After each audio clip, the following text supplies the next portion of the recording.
tidak membutuhkan uang itu. Kami membutuhkan keadilan. Tangkap Jokowi, adili Jokowi, penjarakan Jokowi, cabut hak politiknya, miskinkan Jokowi. Dan keluarganya palsu. Yang terakhir saya ingin tutup dengan satu buah pantun.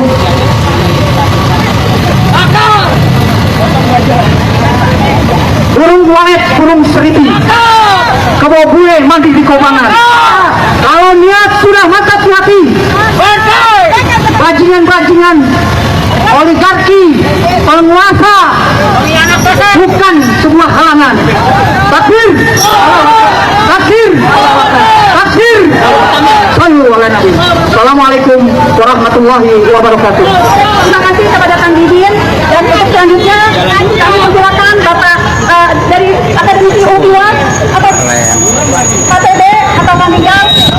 KTB, mungkin KTB duluan ya.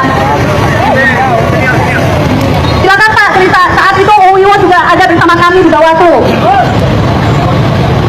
Assalamualaikum warahmatullahi wabarakatuh.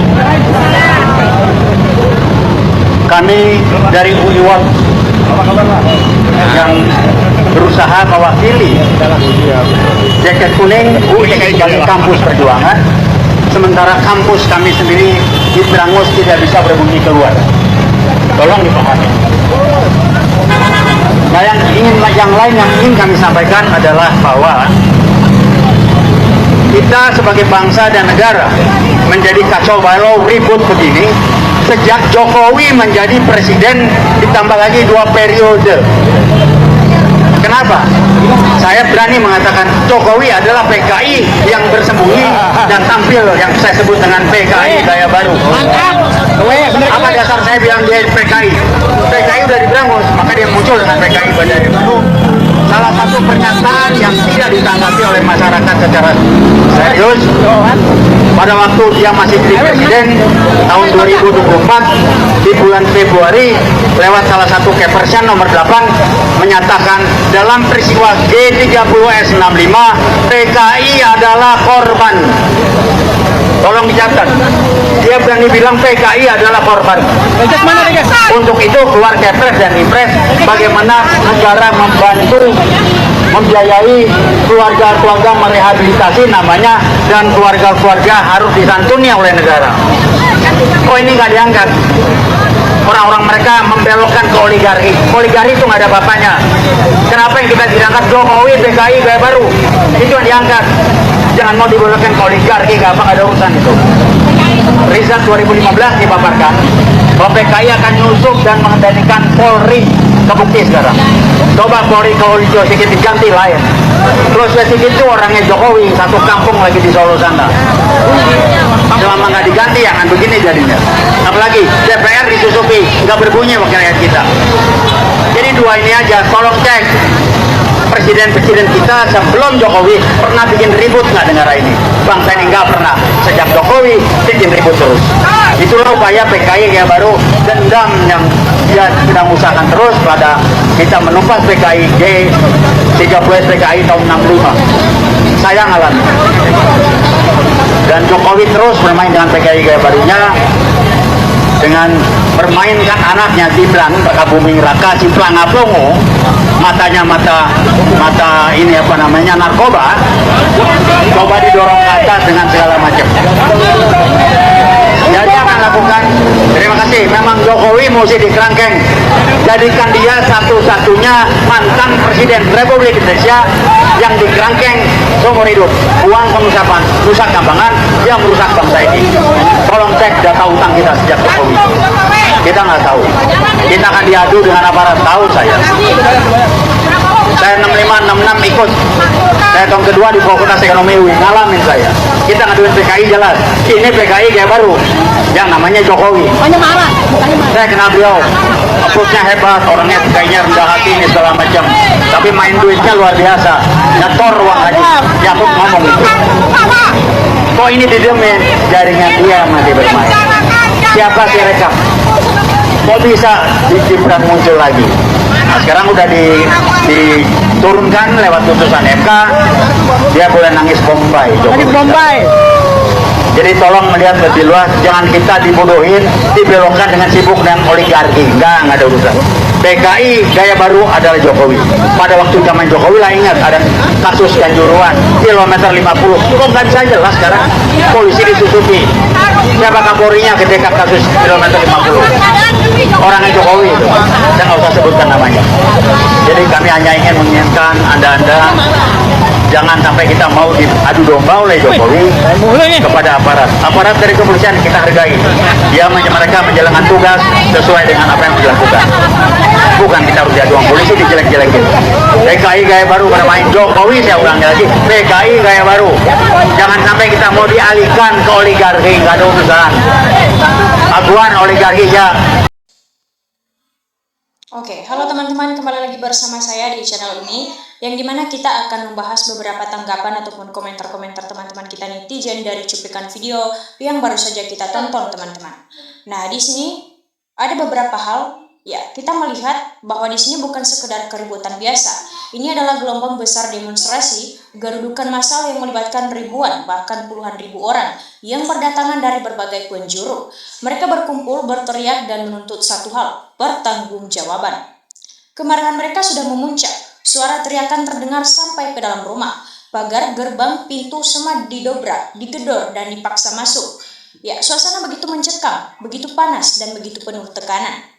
Di tengah video itu, kita melihat sosok Joko Widodo atau Jokowi tampak duduk tertunduk, mengenakan baju orange yang sangat identik dengan tahanan hukum. Di sampingnya ada sosok-sosok penting yang selama ini selalu ada di sisinya. Kini juga bernasib sama, yaitu tertunduk, tak berdaya, dan seolah sudah tak punya tempat lagi untuk lari. Dan kalimat yang paling menyayat hati sekaligus mewakili perasaan jutaan orang, yaitu akhirnya pembuat onar selesai. Siapa pembuat onar itu? Apa saja yang sudah diperbuat sehingga rakyat sampai seberani ini mendobrak pagar rumahnya? Dan benarkah kabar yang menyebutkan bahwa akhirnya Jokowi dan kelompoknya dijemput paksa oleh aparat hukum? Ya, mari kita bedah semuanya. Dari awal kemarahan itu tumbuh sampai momen di mana rumahnya digeruduk, pintunya jebol, dan akhirnya mereka harus menghadapi kenyataan pahit ini. Ini adalah cerita tentang kekuasaan yang jatuh dan tentang suara rakyat yang akhirnya didengar. Ya, sebelum kita masuk ke peristiwa gerudukan itu, kita harus paham dulu kenapa rakyat sampai seberani dan semarah ini. Selama 10 tahun lamanya, Jokowi memimpin negeri ini. Dulu, ia datang dengan janji-janji manis, dengan gaya bicara yang sederhana, dan dengan janji kesejahteraan. Ya, rakyat percaya, rakyat dukung, rakyat berharap besar. Tapi apa yang terjadi setelah 10 tahun berlalu? Harapan itu berubah menjadi kekecewaan, lalu berubah menjadi kemarahan yang mendalam. Nah, rakyat melihat sendiri korupsi merajalela di mana-mana. Uang negara yang ratusan triliun rupiah hilang tak tahu ribanya. Proyek-proyek jalan, jembatan, bendungan, dan fasilitas umum banyak yang mangkrak, banyak yang berkualitasnya buruk, tapi anggarannya luar biasa besar. Ya, di mana uangnya? Di mana hasilnya? Rakyat melihat bahwa hukum tidak adil lagi. Orang besar, orang dekat, orang yang punya kuasa semuanya aman. Ya, semuanya dilindungi, semuanya bebas berbuat apa saja. Sementara rakyat kecil kalau salah sedikit saja langsung ditangkap, langsung dipenjara, langsung dipersulit. Ya, hukum seolah dibuat dua muka, satu untuk mereka, satu untuk kita. Rakyat melihat kekuasaan dijadikan barang dagangan, jabatan diperjualbelikan. Polisi strategis diisi oleh orang-orang yang setia, bukan orang yang mampu. Anak-anak, menantu, kerabat dekat, teman lama semuanya diberi jabatan, diberi kuasa, diberi akses ke uang negara. Seolah negara ini adalah perusahaan keluarga, adalah warisan pribadi. Dan yang paling menyakitkan yaitu setiap kali ada kesalahan, ada skandal, ada kebocoran, Jokowi selalu diam, selalu menyalahkan orang lain atau justru membalikkan fakta. Ya, ia merasa paling benar, ia merasa paling hebat, ia merasa tidak pernah berbuat salah. Nah, selama bertahun-tahun, rakyat menahan sakit hati. Selama bertahun-tahun, rakyat diam saja. Tapi ingatlah satu hal, yaitu kesabaran rakyat itu ada batasnya, dan hari itu batas itu terlampaui. Nah, ketika terbongkar satu persatu, skandal besar mulai dari kasus ijazah Jokowi ini, kasus penyitaan uang miliaran rupiah, kasus pengaturan jabatan, hingga kasus pembungkam kebenaran. Rakyat tidak mau diam lagi, mereka turun ke jalan, bukan sekedar minta perhatian, tapi minta penyesalan. Dan sasaran utama mereka tentu saja pusat dari segala kebijakan itu, yaitu rumah Joko Widodo. Ya, kita masuk ke momen puncaknya. Ribuan orang berkumpul di depan kediaman resmi maupun pribadi Jokowi. Ya, mereka membawa spanduk, membawa tulisan, membawa satu suara lantang yang isinya satu tangkap, adili, kembalikan uang negara. Ya, suasana sangat mencekam. Aparat keamanan sudah berbaris rapi, mencoba menahan lautan manusia itu, tapi jumlahnya terlalu banyak. Kemarahannya terlalu besar, tekanannya pun juga terlalu kuat, teman-teman. Nah, orang-orang itu berteriak, menggedor pagar, menggedor pintu gerbang. Suara gedor-gedor itu terdengar seperti guntur yang menggelegar. Ya, pagar bergoyang, pintu pun bergetar. Mereka tidak takut lagi, mereka sudah muak. Nah, di dalam rumah, suasana pasti jauh lebih mencekam. Jokowi dan orang-orang terdekatnya pasti sangat ketakutan. Dulu, di tempat ini orang-orang datang berlutut, datang memberi hormat, datang minta perhatian. Sekarang, di tempat yang sama, orang-orang datang dengan wajah marah, dengan tuntutan, datang ingin meminta pertanggungjawaban yang nyata itu. Dan akhirnya, kerak pagar dan pintu jebol. Tekanan massa yang begitu besar membuat pertahanan di depan rumah itu roboh. Mereka masuk, mendesak ke depan, berteriak memanggil nama Jokowi. Mereka ingin dia keluar, mereka ingin dia berdiri di depan rakyat dan menjelaskan mana uangnya, mana janjinya, mana keadilannya. Ya. Video yang kita lihat menunjukkan kerumunan yang sangat padat, penuh sesak, tangan-tangan terangkat ke atas, spanduk bertuliskan Jokowi keluar, Jokowi bertanggung jawab. Ini bukan kekerasan sembarangan, ini adalah ledakan emosi dari rakyat yang merasa ditipu habis-habisan selama 10 tahun. Nah, ini adalah bukti bahwa tidak ada kekuasaan yang abadi, bahwa sekuat apapun benteng yang dibangun, sehebat apapun pengaman yang disiapkan, kalau rakyat sudah bergerak, semuanya akan runtuh, ya. Dan di tengah keributan itu, terlihat sosok-sosok yang selama ini menjadi tangan kanan, menjadi pelindung, menjadi pengatur segala hal. Ya, kini ikut terjepit, ikut ketakutan, ikut tidak berdaya. Ya, di video kita melihat mereka tertunduk mengenakan baju tahanan, sama seperti Jokowi. Mereka sadar permainan mereka pun juga sudah selesai. Ya. Kalimat yang menyatakan akhirnya pembuat onar selesai, ya, ini sangat dalam maknanya. Siapa pembuat onar itu? Bagi rakyat, Jokowi dan kelompoknya adalah sumber dari segala kekacauan, sumber dari segala keributan, sumber dari segala ketidakadilan yang terjadi di negeri ini selama 1 dekade terakhir.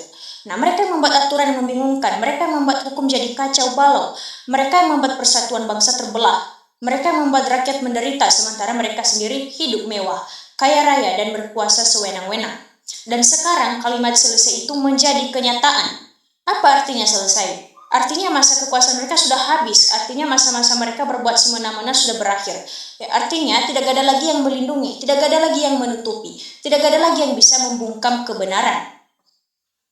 Nah, di video ini kita melihat Jokowi mengenakan baju orange, warna yang identik dengan tahanan KPK atau tahanan kasus besar. Tangan tergenggam di dada, wajah tertunduk lesu, mata berkaca-kaca. Ini bukan lagi sosok presiden yang berwibawa, bukan lagi sosok yang ditakuti. Ini adalah sosok orang yang harus bertanggung jawab dan mau mengakui kesalahannya. Nah, di sampingnya ada sosok wanita yang sangat dekat dengannya, ada sosok pejabat tinggi yang selalu setia, ada aparat yang dulu menjadi tameng. Semuanya bernasib sama. Semuanya sudah tidak punya kekuasaan lagi. Semuanya sudah dalam genggaman hukum. Ya, rakyat bersorak melihat pemandangan ini. Bukan karena mereka senang penderitaan orang lain, tapi karena mereka merasa akhirnya ada keadilan. Akhirnya yang berbuat salah diperiksa. Akhirnya pembuat onar ini selesai sudah. Nah, selama ini mereka merasa seperti orang bodoh yang dibohongi. Selama ini mereka merasa hukum cuma buat orang kecil. Tapi hari ini, pemandangan ini membuktikan satu hal besar, yaitu di negeri ini hukum tetap berjalan meski terlambat dan kebenaran tetap menang meski sulit. Nah, oke teman-teman, demikian saja video kita kali ini. Semoga kita masih bisa berjumpa lagi dengan video-video berikutnya. Jangan lupa ditonton dan jangan lupa ditinggalkan jejaknya. Terima kasih. Salam NKRI, harga mati.